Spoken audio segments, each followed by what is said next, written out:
नमस्कार फ्रेंड्स, मैं पूनम गुप्ता आप सबका स्वागत करती हूँ आपका अपने यूट्यूब चैनल पूनम के गीत संगीत में। फ्रेंड्स, बहुत ही प्यारा सा शिव भजन मैं प्रस्तुत करने जा रही हूँ। अगर आपको पसंद आए तो प्लीज़ चैनल को हमारे ज़्यादा से ज़्यादा सपोर्ट करें, वीडियो को ज़्यादा से ज़्यादा शेयर करें और अभी तक आपने हमारे चैनल को सब्सक्राइब नहीं किया है तो प्लीज़ हमारे चैनल को सब्सक्राइब कर लीजिए और कमेंट में हमें ज़रूर बताएं कि आपको हमारा यह गीत कैसा लगा। कमाल कैले बा हो कमाल कैले बा, कमाल कैले बा हो कमाल कैले बा, बोले बाबा के डमरुआ कमाल कैले बा,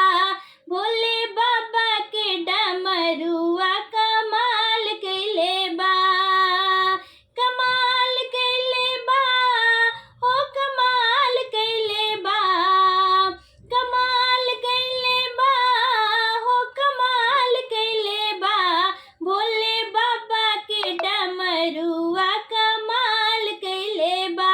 भोले बाबा के डमरुआ कमाल कैले बा। शिव जी के नाही भावे फूलवा के माला, शिव जी के नाही भावे फूलवा के माला, फूलवा के माला हो फूलवा के माला, फूलवा के माला हो फूलवा के माला, गलवा पे सरप के हार सोहेला जी, गलवा पे सरप के हार सोहेला, बोले बाबा के डमरुआ कमाल कैले बा, भोले बाबा के डमरुआ कमाल कैले बा। नाही भावे शिव जी के जमुना सरस्वती, नाही भावे शिव जी के जमुना सरस्वती, जटवा में गंगा जी के धार भावेला जी,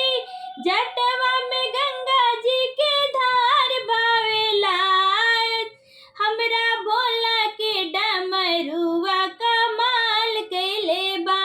भोले बाबा के डमरुआ कमाल कैले बा,